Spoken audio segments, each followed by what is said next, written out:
नमस्कार दोस्तों, आज हम बात करेंगे वैराग्य के बारे में। वैराग्य मतलब इस दुनिया में सब कुछ करते हुए भी इससे उपराम रहना, अर्थात डिटैच रहना सब बातों से।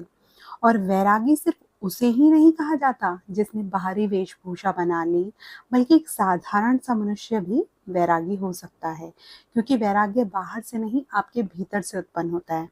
इसी संदर्भ में एक कहानी है। एक बार एक राजा था। उसकी एक बहुत सुंदर कन्या थी। वो अपनी बेटी से बहुत प्यार करता था और उसकी शादी बहुत अच्छे राजकुमार से करना चाहता था। परंतु राजकुमारी बहुत धार्मिक स्वभाव की थी। वो ईश्वर को बहुत मानने वाली, ध्यान भजन कीर्तन करने वाली आध्यात्मिक महिला थी। वो हर समय बस ईश्वर के ही ख्यालों में खोई रहती थी। राजा अच्छे से उसके स्वभाव को जानता था, इसलिए वो चाहता था कि उसी के जैसे किसी व्यक्ति से उसकी शादी हो जाए। आखिर में एक ऋषि से उस राजकुमारी की शादी करा दी गई, ताकि उनका दाम्पत्य जीवन में तालमेल बना रहे। राजकुमारी बहुत खुश थी, क्योंकि वो ऐसे ही व्यक्ति से शादी करना चाहती थी जो ईश्वर में आस्था रखता हो। उनका जीवन बहुत अच्छे से बीत रहा था। एक दिन राजकुमारी अपने आश्रम की साफ सफाई कर रही थी।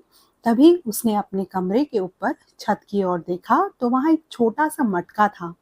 उसने उस मटके को नीचे उतारा तो देखा उसमें 2 रोटियां थी। राजकुमारी बहुत हैरान हुई कि रोटियां यहाँ क्यों रखी हैं। तभी ऋषि उस कमरे में दाखिल हुए। राजकुमारी ने अपने पति से कहा कि ये रोटियां यहाँ इस मटके में कहाँ से आई और यहाँ क्यों रखी हैं। तब ऋषि ने कहा कि तुमने इसे क्यों छेड़ा? ये रोटियां मैंने रखी हैं। अगर कल को खाने को कुछ भिक्षा नहीं मिली तो इससे हम दोनों काम चला लेंगे। राजकुमारी बहुत हैरान हुई अपने पति की इस हरकत से। उसने कहा, आप तो ऋषि हैं, अपना जीवन भिक्षा में गुजारते हैं। मिल गया तो ठीक और नहीं मिला तो भी ठीक, पर आपके मन में ये भावना है कि पता नहीं कल भोजन मिले ना मिले, तो आज ये रोटी बचा ले। इतने ज्ञानी होकर भी आप ईश्वर पे विश्वास नहीं करते कि कल वो आपको 2 रोटी खिला सकेगा या नहीं। और कल का क्या पता, कल किसने देखा है। ईश्वर के प्रति अपने पति का इतना कमजोर विश्वास देखकर उसे बहुत दुख हुआ।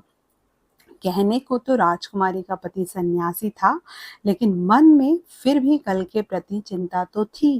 वहीं दूसरी ओर राजकुमारी, जिसे जीवन की हर सुविधा प्राप्त थी, वो कल क्या होगा इस चिंता से मुक्त थी, क्योंकि वो बुद्धि से अपने आप को पूरी तरह ईश्वर को समर्पित कर चुकी थी और उसका हर कर्म ईश्वर को ही समर्पित था।